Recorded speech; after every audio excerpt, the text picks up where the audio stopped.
Gold trusted gold buyers మీరు తాకట్టు పెట్టిన బంగారాన్ని విడిపించి ఈ రోజు ఉన్న మార్కెట్ ధరకు కొనబడను.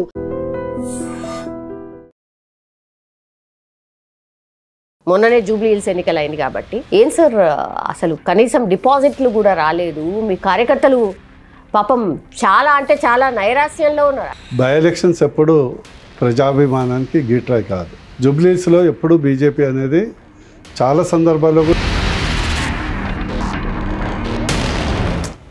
ఎట్లాగో గవర్నమెంట్ వాళ్ళే ఉంటారు కదా, ఇంకా 3 ఏళ్ళు వాళ్ళే ఉంటారు కదా అనే మైండ్ సెట్. ఇదేంటంటే రాష్ట్ర రాజకీయాలను కానీ సార్ ఒక్కసారి గుండె మీద చేయి వేసుకొని చెప్పును సార్, మీ లీడర్స్ మీరు ఏవైతే ఆకాంక్షిస్తున్నారో, ప్రజలు ఏం కోరుతున్నారో, మీ అందరు ఒకే లైన్లో ఉన్నారా? ఎంపీలు అనుకోండి, అసలు కింద నుంచి పై వరకు ఆల్ ద లీడర్షిప్.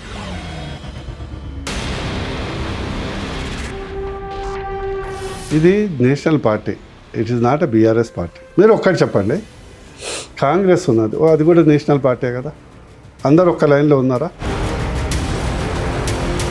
చాలా సందర్భాల్లో బీఆర్ఎస్ నాయకులే మాట్లాడుతున్నారు, బీజేపీతోని టచ్లో ఉన్నారు సీఎం రేవంత్ అనేది కూడా ఒకటి మాట్లాడుతున్నారు. భారతదేశంలో ఉన్న అందరు ముఖ్యమంత్రులు ప్రధానమంత్రితో టచ్లో ఉంటారు. అంత మాత్రాన మరి రేవంత్ రెడ్డి గారిని మేము బీజేపీ. నమస్తే, వెల్కమ్ టు ఐ డ్రీమ్. రాష్ట్రంలో రాజకీయాలు రసవత్తరంగా సాగుతున్నాయి. ఒకటేమో ఫస్ట్ నిన్న మొన్న మళ్ళా ఇంకో చర్చ స్టార్ట్ అయింది, కేటీఆర్ ఏ క్షణమైనా అరెస్ట్ కావచ్చు అనేది ఒకటి. తర్వాత బీఆర్ఎస్ నుంచి చీలిపోయి జాగృతి అంటూ కవిత గారు తన ఓన్ బాట తను వేసుకొని తను పోతున్న సిచ్యువేషన్. కేసీఆర్ ఏమో బయటకు రానటువంటి పరిస్థితి. ఇంకోవైపు ఏమో మొన్న జూబ్లీ హిల్స్ ఎన్నికలు ఓడిపోయారు. యాక్చువల్లీ ఇంతవరకు కూడా అంటే మొన్న జరిగినటువంటి 2023 ఎన్నికల్లో ఒక్క సీటు కూడా కాంగ్రెస్కి లేకుండే సిటీలో. అట్లాంటిది ఇప్పుడు కాంగ్రెస్కి 2 సీట్లు వచ్చినాయి. మరి బీజేపీ ఎక్కడా అనేది కూడా బీజేపీకి సంబంధించిన కార్యకర్తలే చాలా టైమ్స్ క్వశ్చన్ రైజ్ చేస్తున్నారు. ఎందుకని యాక్టివ్ లేదు బీజేపీ, అసలు సరిపోవట్లేదు, నాయకత్వం ఎందుకని, ఏ పోరాటమో లేకపోతే ఏదైనా ఇష్యూ వస్తే బయటకు వచ్చి దాని మీద ఏడ కూడా కనిపిస్తలేరు ఎందుకు, ఇవి చాలామంది అడుగుతున్నారు. అందుకనే మనతో పాటు ఉన్నారు BJP senior leader and ex MP బూర నరసయ్య గౌడ్ గారు. మాట్లాడదాం ఇవన్నీ ఇష్యూస్ మీద, ఒక్కసారి పలకరించే ప్రయత్నం చేద్దాం. సార్ నమస్తే, ఎట్లున్నారు sir? Fine Soumya. Fine sir, thank you. మొన్ననే జూబ్లీ హిల్స్ ఎన్నికలు అయింది కాబట్టి ఏం సార్ అసలు కనీసం డిపాజిట్లు కూడా రాలేదు. మీ కార్యకర్తలు పాపం చాలా అంటే చాలా నైరాశ్యంలో ఉన్నారు. అరే ఏమైంది, ఇట్లా ఎందుకు అయిపోతున్నది మా బీజేపీ అని. What is your reaction sir? Soumya, బేసికల్ ఏంటంటే బై ఎలక్షన్స్ ఎప్పుడు ప్రజాభిమానానికి గీట్రాయ్ కాదు. నెంబర్ 2, జూబ్లీస్ అంటే దీన్ని సమర్థించుకోవట్లే. జూబ్లీస్లో ఎప్పుడు బీజేపీ అనేది చాలా సందర్భాల్లో కూడా డిపాజిట్ రాలేదు. అండ్ థర్డ్ మోస్ట్ ఇంపార్టెంట్ ఏంటంటే బై ఎలక్షన్లో ఎప్పుడు అధికార పార్టీ అండ్ అదర్ పార్టీ మధ్యలో ఉంటుంది, డబ్బు అధికారం ఇవన్నీ ఉంటుంది. జనరల్లీ బై ఎలక్షన్ ఎట్లా ఉంటుంది అంటే ప్రజల్లో ఎట్లాగూ గవర్నమెంట్ వాళ్ళే ఉంటారు కదా మైండ్ సెట్, ఎట్లాగూ గవర్నమెంట్ వాళ్ళే ఉంటారు కదా, ఇంకా 3 ఏళ్ళు వాళ్ళే ఉంటారు కదా అనే మైండ్ సెట్. ఇదేంటంటే రాష్ట్ర రాజకీయాలను కానీ లేకుంటే నియోజకవర్గ రాజకీయాలు కానీ మలుపు తిప్పే రాజకీయాలు కాదు. మరి నిలిచకపోతే అయిపోతుంది కదా సార్, బీజేపీ నుంచి ఏ క్యాండిడేట్ లేకపోతే అయిపోతుంది కదా, మరి ఎందుకు? పూర్తిగా ఉంటుంది నిలబడటం అనేది. ఇంకోటి ఏంటంటే మీరు గుర్తుపెట్టుకోవాలి, మీరు చిన్నప్పుడు చదువుకున్నప్పుడు slow and steady wins race అని ఉంటుంది, అర్థం ఉంది. అందుకోసం బీజేపీ ఎన్నికలు అనేది ఏదైనా నిలబడుతుంది, ఏదైనా ప్రయత్నం చేస్తుంది. బట్ అల్టిమేట్లీ ఏంటంటే ఈ రాష్ట్రంలో మీరు ఒక్కటి గమనించండి, అసెంబ్లీ ఎన్నికల్లో మాకు ఎంత పర్సెంటేజ్ ఓట్లు వచ్చినాయి? అదే మీ కార్యకర్తలు కూడా అడుగుతున్నారు. నేను అడిగేది అసెంబ్లీ 2023లో అసెంబ్లీ ఎన్నికల్లో మనకి ఎంత పర్సెంటేజ్ ఓటు వచ్చింది? 19%. కరెక్ట్.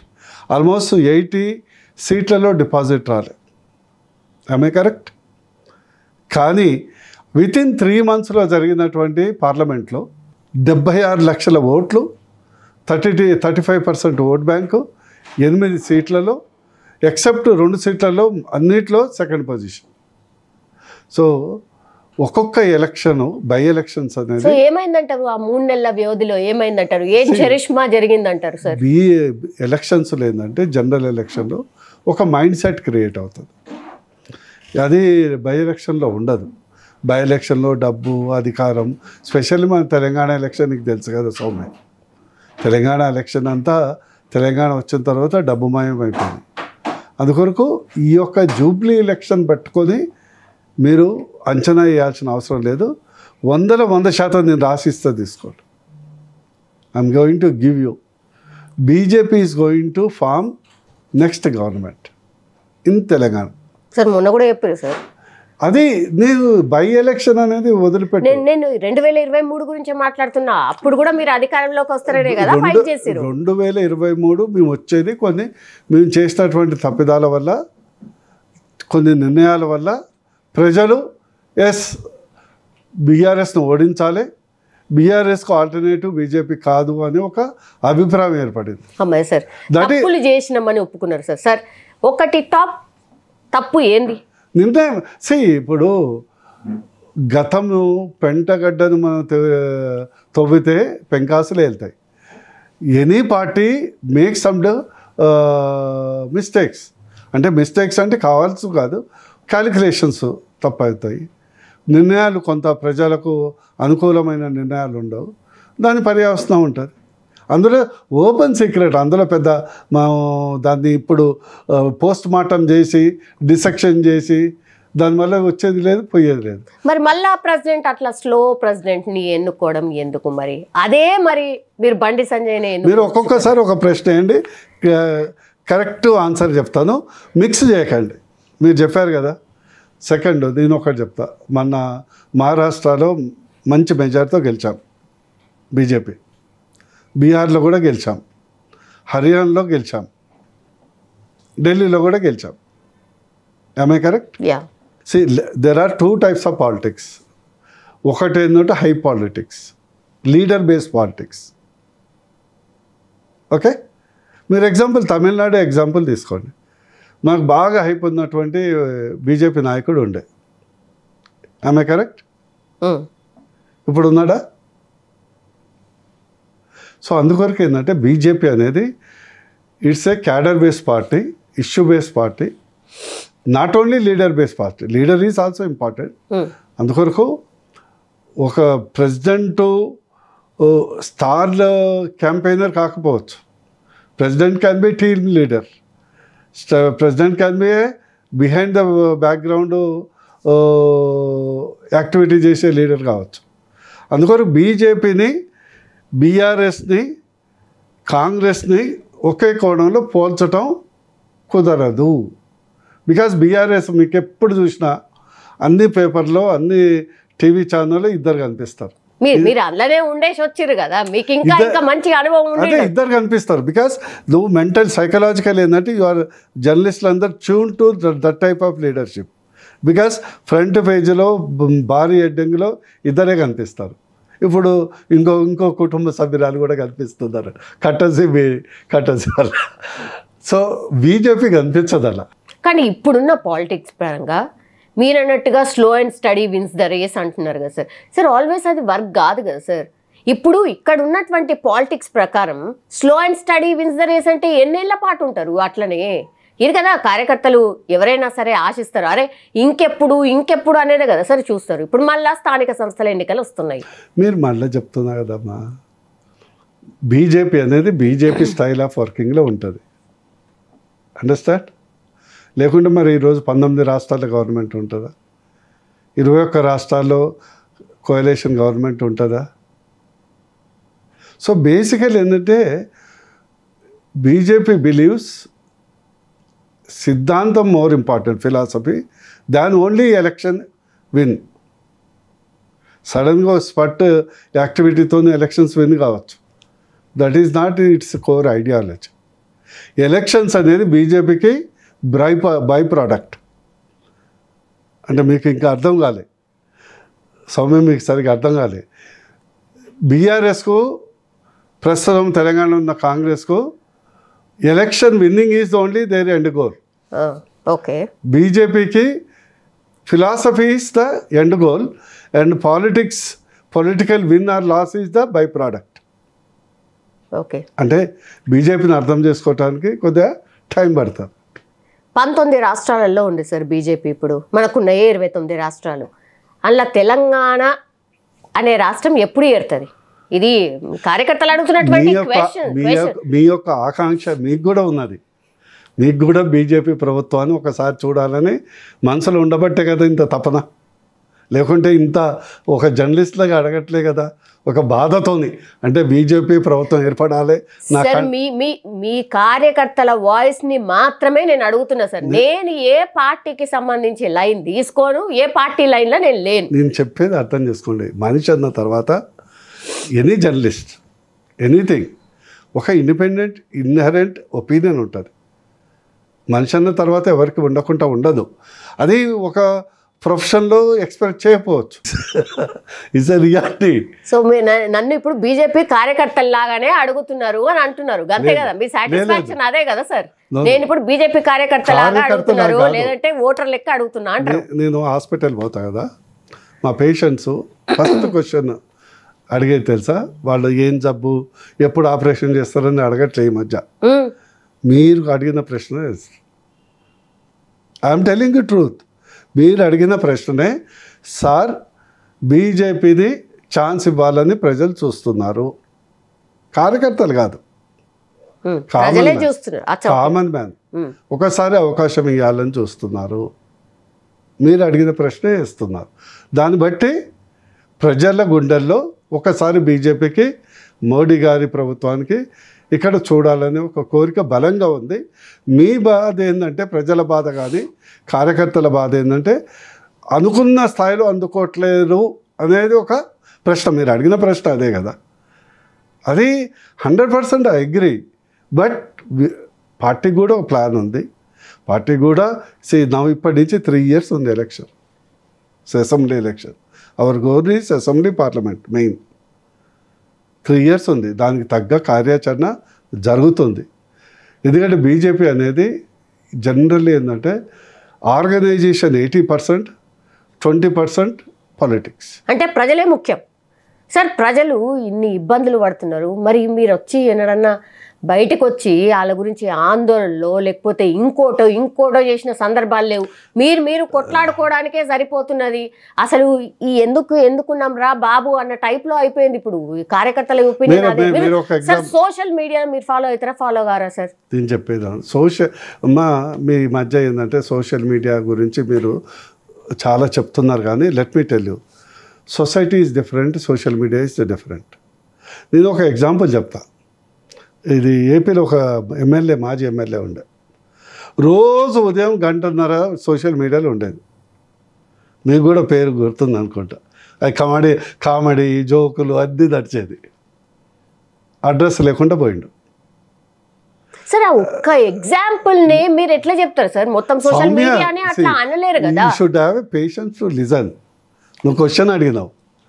సెకండ్ ఏంటంటే, నువ్వు అడిగిన క్వశ్చను మీరు ఒక్క ప్రశ్న చేయండి. ఇంతవరకు ఫీజు రియంబర్స్మెంట్ మీద కానీ ఇతరత్ర సమస్యల మీద కానీ బీజేపీ తప్పితే ఎవరు ఏ అదర్ రాజకీయ పార్టీ వచ్చి పోరాటం చేసింది? మీకు 100% అగ్రీ. మీరన్న సోషల్ మీడియాలో కానీ మీరన్న మీడియాలో కానీ రోజు బీఆర్ఎస్ కనిపిస్తారు. Because they own the channels, they own the media, they have a financial power. అందువరకు మీరు మీ యొక్క కళ నిజమవుతుంది 2028. మీ అంటే మీ అని కాదు, ఇది వ్యక్తిగతంగా నేను చెప్పట్లేదు, ప్రజల కళ. ఒక్కసారి బీజేపీ ప్రభుత్వం చూడాలి. And I'm telling you, not as a BJP leader, I'm telling you from my heart. ఒక్కటి చెప్తున్నా, మనం బీఆర్ఎస్ 10 ఏళ్ళు చూసాం, కాంగ్రెస్ అయితే 55 ఏళ్ళు చూసినాం. కానీ ఒక్కసారి చూడండి, ద డే టు డే లైఫ్లో కరప్షన్ ఏదైతే ఉందో, ఎలక్ట్రిసిటీ ఆఫీస్ కానీ, మున్సిపల్ ఆఫీస్ కానీ, ఎంఆర్ఓ ఆఫీస్ కానీ, లేదా ఇతరత్ర కానీ, ఈ చేంజ్ అనేది ఒక్కసారి బీజేపీ వచ్చిన తర్వాత మీకు కనిపిస్తుంది. సార్ ఒక్కసారి గుండె మీద చేయి వేసుకొని చెప్పును సార్, మీ లీడర్స్ మీరు ఏవైతే ఆకాంక్షిస్తున్నారో, ప్రజలు ఏం కోరుతున్నారో, మీ అందరు ఒకే లైన్లో ఉన్నారా? ఎంపీలు అనుకోండి, అసలు కింద నుంచి పై వరకు ఆల్ ద లీడర్షిప్ ఒక లైన్లో ఉన్నదా? మీకెన్నడూ కూడా అమిత్ షా గారు కానీ మోడీ గారు కానీ క్లాసులు వీకలేదు అని మీరు ఒప్పుకుంటారా? సౌమ్య, ఇది national party, it is not a BRS party. మీరు ఒక్కటి చెప్పండి, కాంగ్రెస్ ఉన్నది, అది కూడా నేషనల్ పార్టీ కదా, అందరు ఒక్క లైన్లో ఉన్నారా? సో లేరు అని చెప్తున్నారు అంతే కదా సార్. మీరు మేము లేము, జాతీయ పార్టీ అంటే ఉండదు. వ్యక్తిగత అభిప్రాయాలు ఉంటాయమ్మా, బట్ ఎలక్షన్స్ వచ్చినప్పుడు అందరు కలిసి పని చేస్తారు. పని చేయకుంటేనే మా 8 సీట్లు గెలిచామా ఎంపీగా? మీరు అదే కదా. ఇదంతా ఎందుకు వస్తుందంటే మీరు కార్యకర్తల అభిప్రాయం మీరు వ్యక్తం చేస్తున్నారు.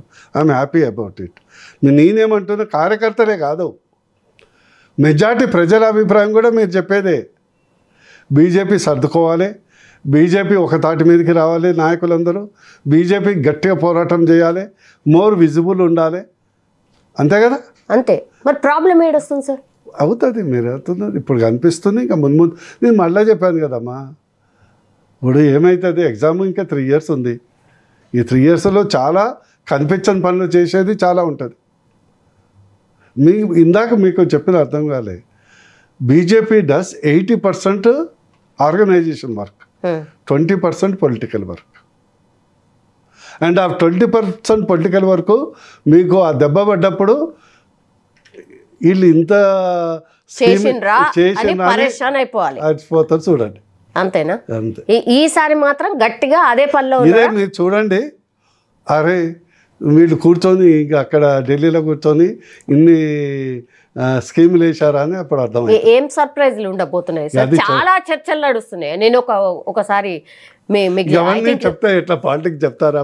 లే సార్, అంటే చాలా సందర్భాల్లో బీఆర్ఎస్ నాయకులే మాట్లాడుతున్నారు, బీజేపీతో టచ్ లో ఉన్నారు సీఎం రేవంత్ అనేది కూడా ఒకటి మాట్లాడుతున్నారు. ఆ సర్ప్రైజ్ ఏమన్నా ఉంటుందా ఏంది? సీఎం రేవంత్ రెడ్డి అది కాదు, భారతదేశంలో ఉన్న అందరు ముఖ్యమంత్రులు ప్రధానమంత్రితో టచ్లు ఉంటారు, గుడ్ విల్తో. పెద్ద మనిషి, ఫండ్స్ కావాలి, నడిపియాలి, ఇదంతా కాలుకొండల బ్యాచ్, ఎస్పెషల్లీ మన తెలంగాణ. సో మంచిగా ఉంటారు. అది అంత మాత్రాన మా రేవంత్ రెడ్డి గారిని మేము బీజేపీ ఏం నమ్మదు. ఆయన అందరికంటే జుట్లకల్లి వెళ్ళిండు. రేవంత్ రెడ్డి తక్కువడేం కాదు, అందరి కంటే జుట్లకల్లి వెళ్ళిండు. కేసీఆర్ కంటేనా? కేసీఆర్ కంటే జుట్లకల్లి వెళ్ళిండు. ఎట్లా సార్?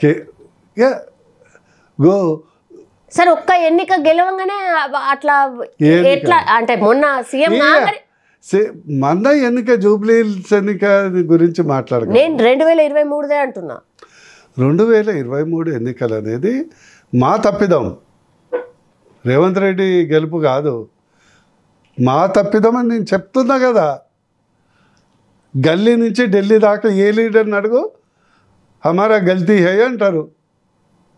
రేవంత్ రెడ్డి గొప్పతనం కాదు అది. సార్, ఇప్పుడు చెప్పకనే చెప్పినట్టున్నారు, ఇప్పుడు బీఆర్ఎస్ అనేది ఉంటుందా ఉండదా? బీఆర్ఎస్ ఉంటుందా లేదా మీరు కేటీఆర్ని, కేసీఆర్ గారిని అడగాలి, కానీ నన్ను అడిగితే ఎట్లను? సరిగా అదంతా కలిసి మీ దాంట్లోకే వస్తున్నదనే చర్చ, అందుకే మిమ్మల్ని అడగాలి కదా సార్. నదులన్నీ సముద్రంలో కలవక తప్పదు, all roads lead to Rome అని ఎప్పుడో నాకు ఒక కొటేషన్ ఉంది, నానుడింది. ఆ నది కన్స్ట్రక్షన్ లా ఉన్నదా, లేకపోతే ఇక ఆల్మోస్ట్ దగ్గరకు వచ్చిందా? ఏడుంది, ఎక్కడున్నది? నది ఉంటుందా ఎండిపోతుందో మనకు తెలియదు కదమ్మా. మనం ఎందుకు, మేము దాని గురించి వరి కాదు. బీఆర్ఎస్ కలుపుకోవాలి, బీఆర్ఎస్ కలవాలని కాదు, ప్రజల్ని కలుపుకోవాలనేదే బీజేపీ. మీరు అన్నది మాత్రం 100% ఐ అగ్రీ. ప్రజలు బీజేపీ లీడర్లు ఇంకా యాక్టివ్ పనిచేయాలి, యునైటెడ్ పనిచేయాలి, మోర్ అగ్రెసివ్గా పనిచేయాలనేది కోరిక ఉన్నది ప్రజల్లో, కార్యకర్తలే కాదు. ఇప్పుడు కేసీఆర్ ఉన్నటువంటి పరిస్థితి సార్, చాలామంది ఆయనకి హెల్త్ బాగాలేదు, ఆయన అంత యాక్టివ్ లేడు అని ఒక వర్షన్ చెప్తుంటే, ఆయన అంత ఈజీగా గివప్ ఇచ్చే మనిషి కాదు, హీఈస్ వెరీ స్ట్రాంగ్. మీ లెక్కనే హీఈస్ ఆల్సో అండర్ గ్రౌండ్లో ఉండి గ్రౌండ్ వర్క్ చేస్తున్నాడు. నెక్స్ట్ వచ్చేది మళ్ళీ బీఆర్ఎస్ పార్టీ, బికాస్ ప్రత్యామ్నాయం కోసం ప్రజలు చూస్తున్నారు కాబట్టి మిమ్మల్ని చూడట్లేదు, బీఆర్ఎస్నే చూస్తున్నారు.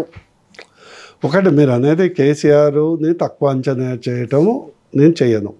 I know you, yes. And is not only intellectual politician also.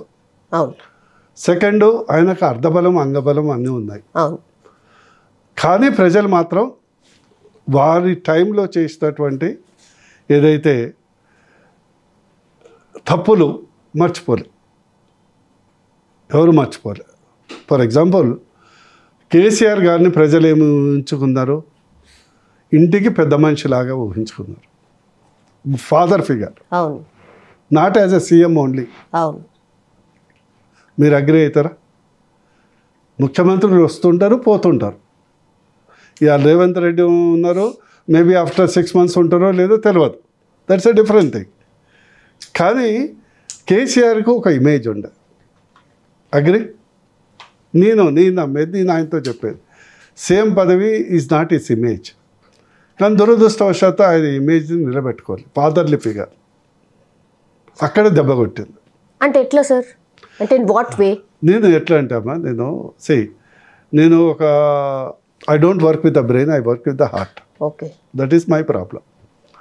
Many of the politicians బ్రెయిన్తో వర్క్ చేస్తారు. ఎందుకంటే మేము ఉద్యమాలకు వెళ్ళి పుట్టుకొచ్చినటువంటి పార్టీ, ఉద్యమ నాయకుడు. అందరినీ సమానంగా చూసుకోవాలి, అందరినీ తమ కుటుంబ సభ్యులుగా చూసుకోవాలనేది మినిమం. నేను కూడా వారికి అదే చెప్పేది, సార్ మీరు సీఎం కాదు, నా దృష్టిలో KCR is bigger than CM. మీరు నెల్సన్ మండేలాగా ఉండాలి. సీఎం పదవికి దిగజారినట్లు అవుతుంది. వారు అంటే ధర్నా చౌక్ బంద్ చేసుడు కానీ, ఎవరికి అపాయింట్మెంట్ ఇవ్వకపోవటం కానీ, ఎవరు బాధలు వినకపోవటం కానీ, ఆయన కష్ట సుఖాల్లో అనునిత్యం ఆయన వెంట ఉన్న వాళ్ళని కనీసం 10 ఏళ్ళు దగ్గరికి రానియకపోవటం కానీ. 10 ఏళ్ళ సార్? 5 ఏళ్ళ? 10 ఏళ్ళు. 10 ఏళ్ళ? ఓకే. మెజార్టీ ఉద్యమకారులని. ఓకే. ఉద్యమకారులు ఏదైతే నష్టపోయారో, ఎవడోడికో పథకాలు ఇచ్చేసి ఉద్యమకారుల కనీసం డబుల్ బెడ్రూమ్ ఇండ్లు ఇవ్వకపోవటం. నాలాంటి వాడిని మొత్తుకున్న 500 కోట్లు పిల్లలకు సెల్ఫ్ ఎంప్లాయ్మెంట్ పెడదాం సార్, వాళ్ళ ఎగ్జామ్ రాసే ఎంటికలు ఊడిపోయినాయి, పిల్లల్ని ఇచ్చేటోడు లేడు, జైళ్ళ కేసులు. అంటే ఇవన్నీ ఒక నేను పొలిటికల్ యాంగిలే చెప్పట్లేదు. ఐఎమ్ నాట్ టెలింగ్ బికాస్ ఆమె BJP leader. I'm told same thing as a BRS MP also. Okay. అందుకొరకు అక్కడ ఫెయిల్ అయ్యాడు, అది మర్చిపోలే. ఓకే. ప్రజలు అది మర్చిపోరు. అందుకొరకు ఈసారి ఖచ్చితంగా మేము ఏమైనా తప్పు చేస్తే నెక్స్ట్ ఎలక్షన్లో చెప్పలేను, కానీ మేము అంటే బీజేపీ లీడర్. మరి వాళ్ళ ఫ్యామిలీలో బయటకు వస్తున్నటువంటి డిస్ప్యూట్స్, అంటే కవిత గారు బయటకు వచ్చేయడం, అట్లాగే అంటే మేబీ కేటీఆర్ ఎప్పుడైనా జైలుకి పోవచ్చు, ఆయనను జైలు వేస్తారు, గవర్నర్ పర్మిషన్ వచ్చింది, ఇవన్నీ ఇంకో వైపు సార్. ఫ్యామిలీ ఇబ్బందులు నిజంగా ఆయనను కుంగదీస్తున్నాయా? మొన్న హరీష్ రావు గారి తండ్రి అనిపోయినప్పుడు కూడా కొంచెం అంటే అన్హెల్దీ లాగా కనిపించింది సార్. ఎవరికైనా ఉంటుంది కదమ్మా. ఓకే. మామూలు ఫ్యామిలీ చిన్న గొడవ వచ్చినా కూడా పిల్లల మధ్యలో పేరెంట్స్ కానీ ఫ్యామిలీలో ఒక స్పెషల్లీ పబ్లిక్లో పరుగు తీసుకుంటుంటే ఇంకా ఒక పొలిటీషియన్కి అంతకంటే బ్యాడ్ నేమ్ ఏముంటుంది చెప్పండి. ఈ ఎగ్జాక్ట్లీ వాళ్ళ మధ్యలో ఏం కొట్లాట వచ్చిందో మీరు best person is Kavitha and KTR, Harish ముగ్గురిని అడగాలి. నాకు ఎందుకంటే సార్ అలా అడిగితే చెప్తారా సార్? మీకు ఇన్నర్లీ ఉన్న ఇన్ఫర్మేషన్ తో మీరేమనుకుంటున్నారో మేము తెలుసుకోవాలనుకుంటాం. కానీ ఎందుకంటమ్మా అదే ఒక గండికోట రహస్యం. మనము చిన్నది కూడా ఏం లీక్ కాలేదా సార్ మీకు? గండికోట రహస్యము నాకు కేసీఆర్ గారు బాగా తెలుసు కాబట్టి మనము తొందరపడి ముందే కోయిల కూర్చుందని అంటే బాగుండదని కొద్ది కాలం వెయిట్ చేద్దాం. ఇప్పుడు కవిత గారు ఎంపీ లాగా అంటే మీ పీరియడ్ లోనే ఉన్నారు కాబట్టి మీరు చాలా దగ్గరగా ఉన్నారు, ఆమెతో వర్క్ చేశారు. She was a best parliamentarian also sir. Sir ఆమెతోనే జర్నీ చేసినప్పుడు, ఆమెతో ట్రావెల్ చేసినప్పుడు నిజంగా అంటే తనకి ఇట్లాంటి భావాలు ఉండేనా? ఫ్యామిలీని కూడా ధిక్కరించి నేను వేరే లైన్ తీసుకుంటా అనే టైప్లో ఆలోచన ఉండేనా? సౌమ్య, మీరు ఒక జర్నలిస్ట్, యువర్ ప్రొఫెషనల్, మీకేముంటుంది మీ ప్రొఫెషన్లో? నువ్వు ఆడపిల్లని ఇంట్లో కూర్చోవాలని ఉంటుందా? ఉండదు. You want to reach the Pinnacle. అవును అవును. సేమ్ విత్ ద కవిత.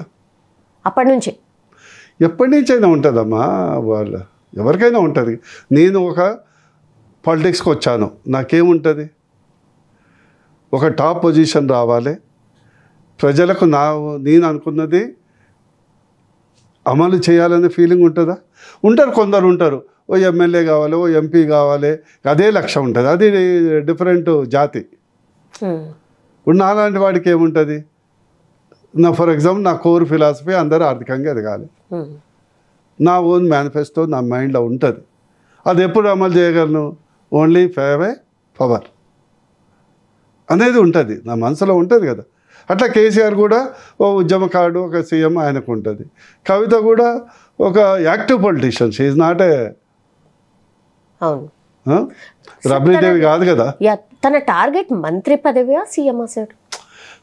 ఇవన్నీ మంత్రి పదవా సీఎం మా టార్గెట్ పెట్టుకుంటారు, కానీ షీ వాంట్స్ టు, నాకు తెలిసినంత వరకు ఆమెను ఇంట్లో కూర్చోబెట్టి ఒక పదవి ఇస్తే ఇంట్లో కూర్చునే మనస్తత్వం ఉన్నటువంటి వ్యక్తిత్వం కాదు. అవును, మీరు అగ్రి అవుతారో కాదు నాకు తెలియదు, కానీ ఎస్ కరెక్ట్. కానీ ఫ్యామిలీ అదే కోరుకుందా, వద్దు నువ్వు కొంచెం? ఇక నేను చెప్పాను కదా, మాది గండికోట రహస్యం, నాకు తెలియదు. కొద్ది రోజులు అయితే కానీ మనకు క్లారిటీ వస్తుంది. తెలియని వాళ్ళు చాలా ఊహించుకుంటారు. ఆ ఫ్యామిలీ గురించి పూర్తిగా అవగాహన ఉన్నవాళ్ళు ముందే మాట్లాడారు.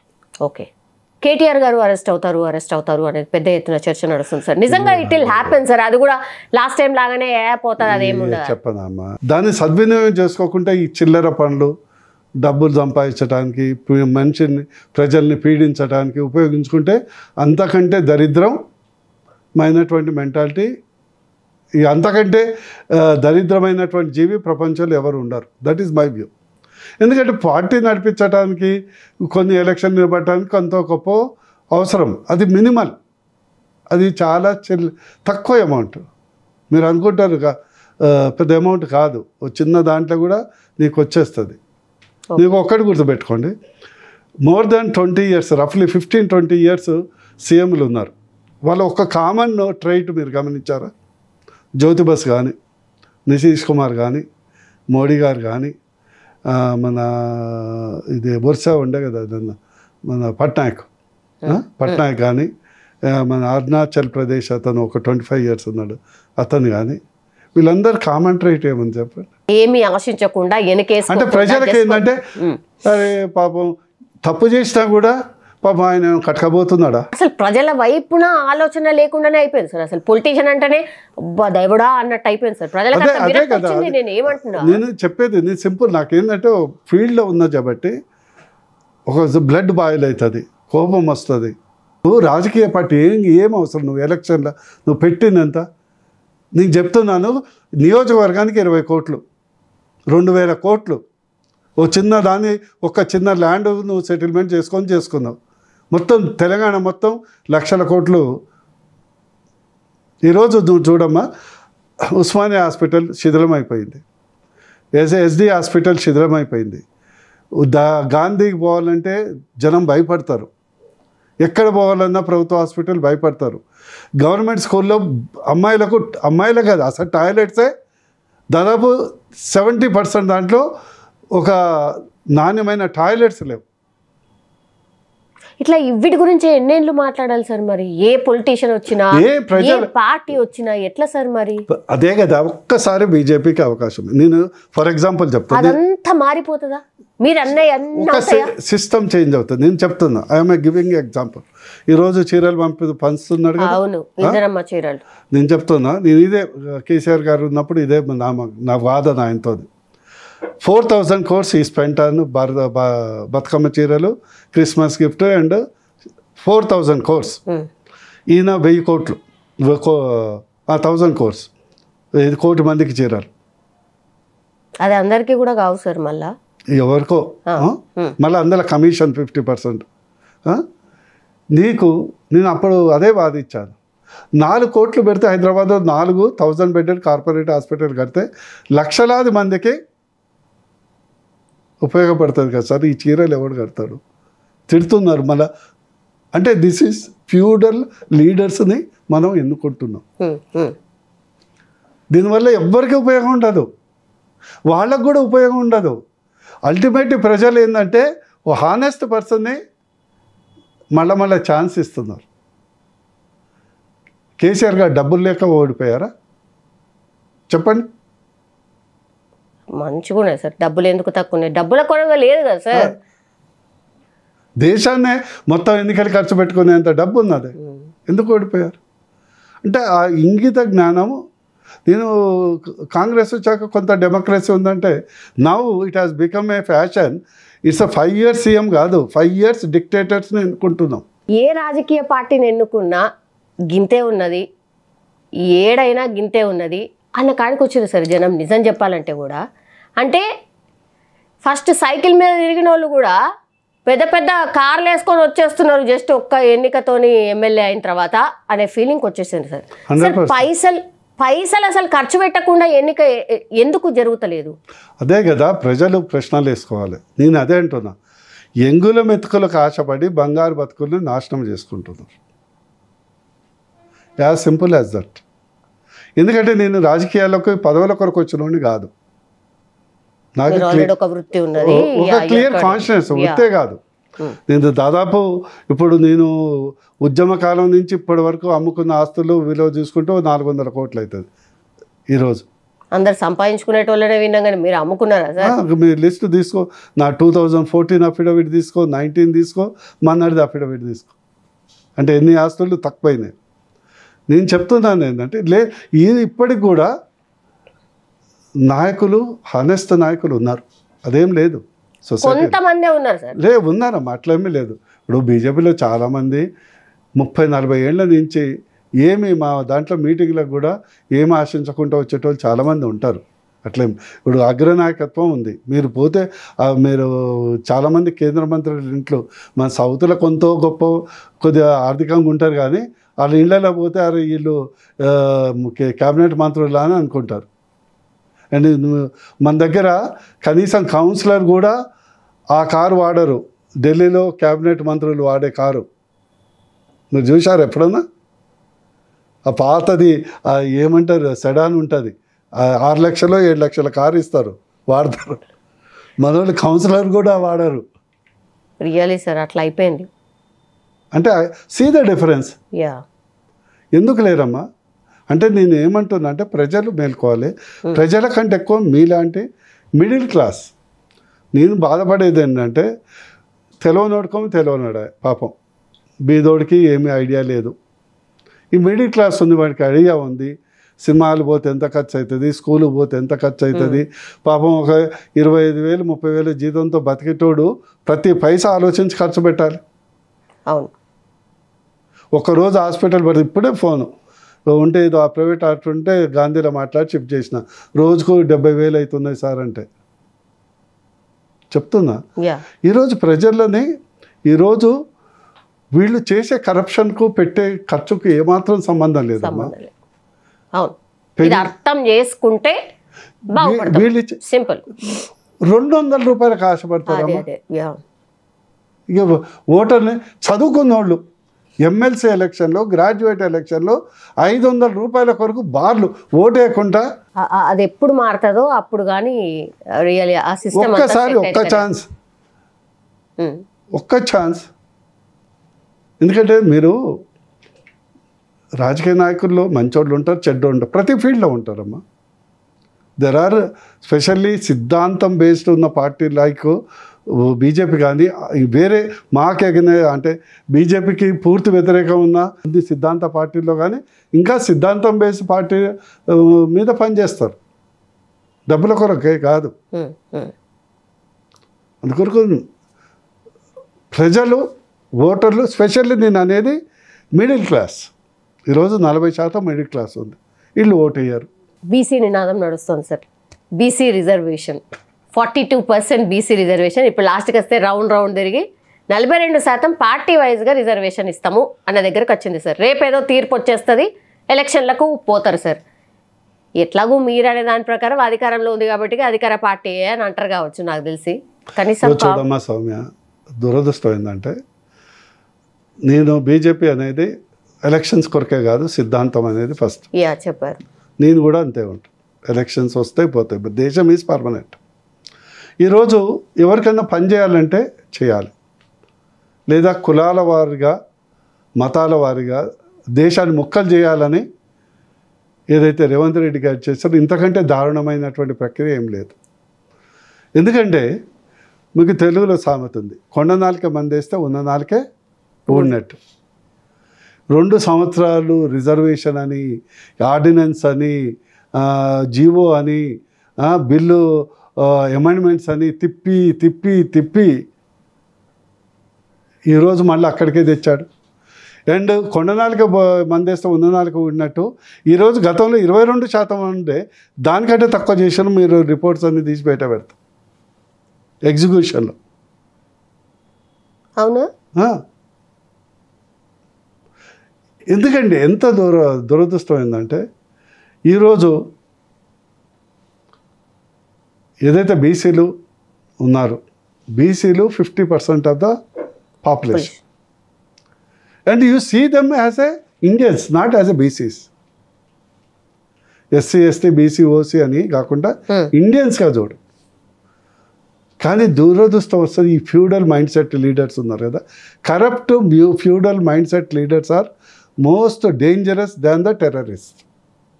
వీళ్ళు చేసినటువంటి నష్టము సమాజానికి, మన భారతదేశానికి, ఈవెన్ టెర్రరిస్టులు కూడా అంత నష్టం కలిగించారు. ఇన్ని రోజులు కొట్లాట పెట్టి, మీటింగ్లు పెట్టి, ప్రలోభ పెట్టి చివరికి ఇది చేసేది.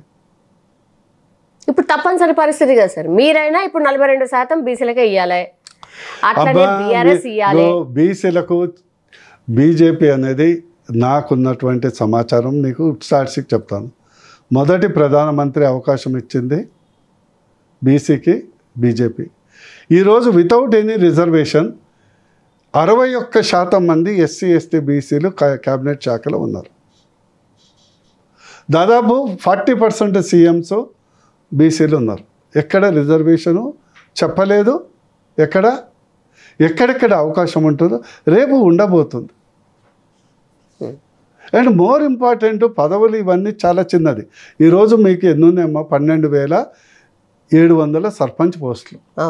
ఆల్రెడీ బీసీలు 7,000 మంది ఉన్నారు.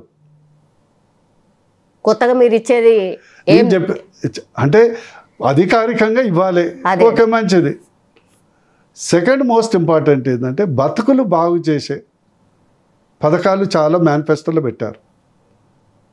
ఏదైతే 20,000 కోట్ల బీసీ సప్లాన్ కానీ, కులవృత్తులు ఈరోజు 10 లక్షల కుటుంబాలు బతుకుతాయి వాటి మీద. ఇమాజిన్ 10 లక్షల మంది ఎంప్లాయ్మెంట్ ఇస్తున్నట్టే కదా, వాటికి నువ్వు చేయూత ఇవ్వాలి కదా. ఒక ఎలక్షన్ పెట్టాలి, కార్పొరేట్. ఎందుకంటే ఎకానమీ పెరిగితే కిందోడు పైకి వస్తే పైనోడు ఇంకా పైకి ఎరుగుతాడు. Financial power of the every Indian. కానీ ఈ feudal corrupt politicians are the most deadliest than the terrorist.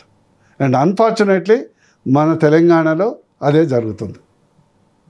ఇప్పుడు మళ్ళీ అండ్ నేను చెప్తున్నాను, ఇదేదో నేను ఒక వర్గము, ఒక బీసీ, ఒక ఓసీ అని కట్టు.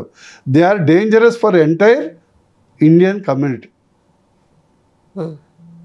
బికాజ్ మీరు అందరు middle class, day to day struggle చేస్తున్న అమ్మాయిలు అబ్బాయిలు, నాకు తెలుసు బాధను. ఎందుకంటే ఇల్లు రెంట్ కట్టాలి, పిల్లలు ఏమన్నా స్కూల్ పోవాలంటే, ఈవెన్ మల్టీప్లెక్స్ పోవాలంటే భయం. అవునా కదా, భయం. ఈరోజు అదే ప్రసాద్ మల్టీప్లెక్స్ 2003లో 2 ఎకరాల భూమి కేవలం ₹1 కోటి రెంట్కి ఇచ్చారు సంవత్సరానికి. ఓకే, నీకు చెప్తున్నా, అంటే ఈ feudal politicians business pen nexus ఎట్లుంటుంది. నువ్వు పోయిండొచ్చు సినిమాకు, చెప్తున్నా. 2 కోట్లకు సెంటర్ ఆఫ్ ద సిటీ సంవత్సరానికి. అండ్ వాళ్ళు 854 కోట్ల ఇన్వెస్ట్మెంట్ పెడతామని హామీ ఇచ్చారు. 100 కోట్లు పెట్టి కట్టారు, 80 కోట్లు బ్యాంక్ ఇచ్చింది. సంవత్సరానికి 64 కోట్ల టర్న్ ఓవర్. మీ మిడిల్ క్లాసు ఎప్పుడు బాగుపడతారు? పెట్రోల్ పోపించుకోవాలంటే కూడా 10 సార్లు ఆలోచిస్తారు. అంతే. This is the corruption. Feudal corrupt politicians.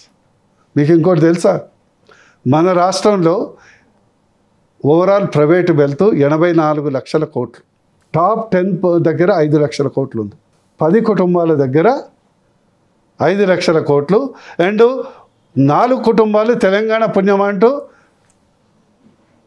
ఒకళ్ళు 1,00,000 కోట్లు అయింది అఫీషియల్ ఫిగర్. నువ్వు పోయి చెక్ చేసుకో, నీకు వెబ్సైటు ఇంటర్నేషనల్ హురూను రిచెస్ట్ లిస్ట్ ఇస్తాను. అందరూ ప్రజలేమో మాది టీఆర్ఎస్ పార్టీ, నాది బీజేపీ పార్టీ, నాది ఈడు పార్టీ, నేను ఆయన ఫ్యాను, ఇది నా ఫ్యాను. ఈ ఫ్యాన్లో కనీసం మజ్జిగిచ్చే దిక్కు ఉండదు. సగం జీవితం అయిపోతుంది అప్పటికే. ఏమవుతుందమ్మా? Yeah correct sir. నెక్స్ట్ ఇప్పుడు మరి 10 మంది ఎమ్మెల్యేల మీద వెయిట్ పడుతుందా? ఈ పార్టీకి జంప్ కొట్టారు కదా. ఈ విష సంస్కృతి అనేది చాలా బ్యాడ్ అమ్మా. ఎందుకంటే ఇట్ కరప్ట్స్ ద సిస్టమ్. ఒకటి గుర్తుపెట్టుకోండి, ఏ దేశంలో అయితే ఇన్స్టిట్యూషన్స్ నిబద్ధత పనిచేస్తాయో ఆ దేశం అభివృద్ధి చెందుతుంది. ఈ పార్టీ ఫిరాయింపులు ఇవన్నీ మంచిది కాదు నా దృష్టిలో. They should face acts. అవునా? అయితే కంపల్సరీ 10 లేదా ఇప్పుడు నేను చెప్పలేను, అవుతుందా లేదా అనే స్పీకర్ నిర్ణయము, కోర్టు నిర్ణయము, తర్వాత జరిగే ప్రక్రియ నిర్ణయము.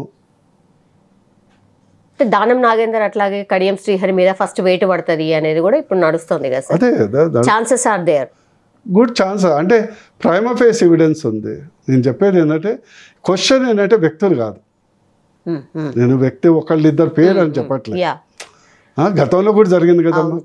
అసలు ఈ విష సంస్కృతికి, ఈ కల్చర్కు అసలు నేను కాన్స్టెన్స్ పోతా కదా, ఇదివరకు నేను బీఆర్ఎస్లో ఉన్నా కదా, అందరు వస్తారు పెళ్లిలో పోయేటప్పుడు, ఎట్లా ఉన్నాయో మేము మాజీ ఎమ్మెల్యే గారు ఎట్లున్నారని అడుగుతా. ఏ ఎమ్మెల్యే సార్ అంటే, ఎక్కడున్నారా భయ్ ఎమ్మెల్యే అంటే బీఆర్ఎస్ ఎమ్మెల్యే. లేదు సార్ నేను ఇప్పుడు కాంగ్రెస్లో ఉన్నా. ఓ అంటే నాకు ఇప్పుడు ఎవరు ఏ పార్టీలో ఉన్నారో అర్థం కాని అంశం. మీకు జోకు, ఒక టౌన్ ఉంది మాకు పుట్టిన ఊరు సూర్యాపేటలో. ఏమవుతారంటే ఫ్లెక్సీలు కడతారు, కింద ఉండే 10 ఫేసులు సేమ్ ఉంటాయి, పైన లీడర్ ఒకటి చేంజ్ అవుతాడు. అన్ని పార్టీలలో ఉంటాడు సార్ ఇక ఆ 10 ఫోటోలు. పైన ఎవరు పవర్లో ఎమ్మెల్యే అవుతారో ఆ ఫోటో ఒకటి చేంజ్ అవుతుంది, కింద ఉండే 10 మంది కామన్, వాళ్ళు మాత్రం కామన్ ఉంటారు. అధికార పార్టీ ఏది ఉంటుందో ఆ 10 మంది ఫోటోలు ఆడు ఉంటాయి. సార్ ఇది మీ దగ్గరనేనా లేకపోతే ఎవ్రీవేర్ ఇట్ ఈస్ ఎక్సెప్ట్ అంతో ఇంతో బీజేపీ వాళ్ళే 98%, 1-2% నేను చెప్పలేను కానీ. ఇంకా ఎందుకంటే వీళ్ళందరూ they came from A philosophy. అందుకొరకు వాళ్ళు పదవి ఉన్నా లేకుండా 40 ఏళ్ళ నుంచి ఉన్నారు కదా పదవి లేకుండా. లాస్ట్లీ సార్, ఓవరాల్గా ఎట్లున్నది కాంగ్రెస్ పరిపాలన? ఎట్లుంది సార్? 2 సార్లు అయిపోయింది, ఇంకా 3 సార్లు ఉన్నది. తెలుగులో ఒక సామెత ఉంది, సామెత కాదు అష్టదరిద్రం అంటారు. మరీ అంత దరిద్రంగా ఉందా సార్? అంతే కదమ్మా. ఏ బిజినెస్ పీపుల్ అయినా పో, business down, real estate down, advertisements down, overall transactions down, hotel business down. And ఈసారి రెవెన్యూ కలెక్షను ఇప్పటి వరకు almost 30% down, state revenue collection. So ఇట్లా ఉంది అంటారు. ఇది వాస్తవం. ఎందుకంటే దేర్ ఆర్ 2 థింగ్స్. లీడర్ చేయగలిగింది, ఒక అధికారంలో ఉన్నవాళ్ళు కాన్ఫిడెన్స్, నిబద్ధత. నాకు బాధ ఏమనిపిస్తుంది అంటే అసలే అప్పులతో వస్తున్నారు రియల్ ఎస్టేట్ బిల్డర్స్. తెలుసు కదా మీకు, స్క్వేర్ ఫీట్కు 90 రూపాయలు అన్అఫీషియల్గా డిమాండ్ చేస్తారమ్మా. ఏముందంటే కర్ణాటకలో మా వాళ్ళు 120 తీసుకుంటున్నారు, మేము 90 తీసుకుంటున్నాం. సిగ్గు ఏమన్నా ఉందా? ఒక ఫైనాన్స్ మినిస్టర్ ఆఫీస్ చైర్మన్లో ముందర కాంట్రాక్టర్లు 7% బదులు 12% తీసుకుంటున్నాడు అని ధర్నా చేయంగా భారతదేశంలో ఎక్కడని చూసినావా? నేను ఏమంటున్నా, తినమ్మా తిను. చాలా వికృతం సౌమ్య మీకు తెలియదు దీని effect. It common man first, middle class next దీని ఎఫెక్ట్. అందుకే కదా మీరు అంటున్నారు ఒక్కసారి బీజేపీకి ఛాన్స్ ఇవ్వండి. At least I can tell you, ఇలాంటి కరప్షన్ ఉండదు. ఏది ఈ చిల్లర కరప్షను, కామన్ ప్రజల్ని వేధించుకోవటం, లేకుంటే పర్సనల్గా 1000 కోట్లు సంపాదించి వెనకేసుకోవటం, it will not allow, the party will not allow. మీరు యోగి ఆదిత్యనాథ్ వాళ్ళ చెల్లెని అక్కడిని చూడు, బాధ అనిపిస్తుందా లేదా? చిన్న కిరాణం కొట్టు. మరి మోడీ గారి ఫ్యామిలీని చూడు. మా మోహన్ యాదవ్ మిడిల్ క్లాస్, మధ్యప్రదేశ్. రాజస్థాన్ ముఖ్యమంత్రి ఫస్ట్ టైం ఎమ్మెల్యే, సీఎం అయిండు. వాళ్ళ ఫ్యామిలీ కూడా just lower middle class. But వాళ్ళు ముఖ్యమంత్రి అయితే కూడా అదే జీవన స్థాయి. అంటే ఎందుకంటే కామన్ మ్యాన్కు కావాల్సింది ఫస్ట్ కరప్షన్ ఫ్రీ గవర్నమెంట్ మన దేశానికి. ఎందుకు నేను చెప్తున్నా అంటే ఈరోజు కరప్షన్ అనేది 2 to 3% ఆఫ్ జీడిపిని దెబ్బ కొడుతుంది. బిఫోర్ ఐ కంక్లూడ్ నీకు ఒకటి చెప్తా. మన తెలంగాణ రాష్ట్రంలో ప్రతి సంవత్సరం 16 లక్షల కోట్ల జిఎస్టి ఉత్పత్తి. 5 సంవత్సరాల్లో 80 లక్షల కోట్లు. 1% కరప్షన్ చేస్తే 80,000 కోట్లు. జస్ట్ 1%. 2% కరప్షన్ చేస్తే 1,60,000 కోట్లు. అసలు హానెస్ట్గా ఉండేటోడికి పార్టీకి అయ్యే ఖర్చు అవి ఆటోమేటిక్గా వస్తాయి. నా కళ ఏంటంటే ఎప్పుడో బీజేపీ రావాలి, మాకు కూడా నిర్ణయం చేసుకునే పొజిషన్ రావాలి. అద్భుతమైనటువంటి public health care system establish చేయాలి. చేయొచ్చు, ఎట్లా చేయాలో తెలుసు. సో 1 ఛాన్స్ ఫర్ బీజేపీ, అంతేనా సార్? అంతే కదా. ఎస్ సార్, మీ కళ అట్లాగే ప్రజల కళ మీరన్నట్టుగా నెరవేరాలని మేము కూడా కోరుతున్నాం sir. Thank you sir, thank you so much. Thank you. And for more videos, Please subscribe to iDream. Please subscribe to iDream. Please subscribe iDream. And please subscribe to iDream. For more videos, subscribe to iDream. please like, share and subscribe to the channel. Congratulations, iDream. Subscribe to iDream. Subscribe to iDream. So subscribe to iDream Media. iDream ki iDream team andarki huge congratulations. Please subscribe iDream Media. Please subscribe to iDream. Subscribe iDream. Please subscribe to iDream. iDream అంటే నా కళల channel subscribe చేసుకున్న నోరు తిరుగుతలేదు, మీరైతే గంట గుర్తు కొట్టండి. For more such videos, please subscribe to iDream. Subscribe to iDream. Please subscribe to iDream. Please subscribe iDream Media. Please do subscribe to iDream. Please subscribe to iDream Media. For best entertainment and information, please subscribe iDream. And don't forget to subscribe to iDream.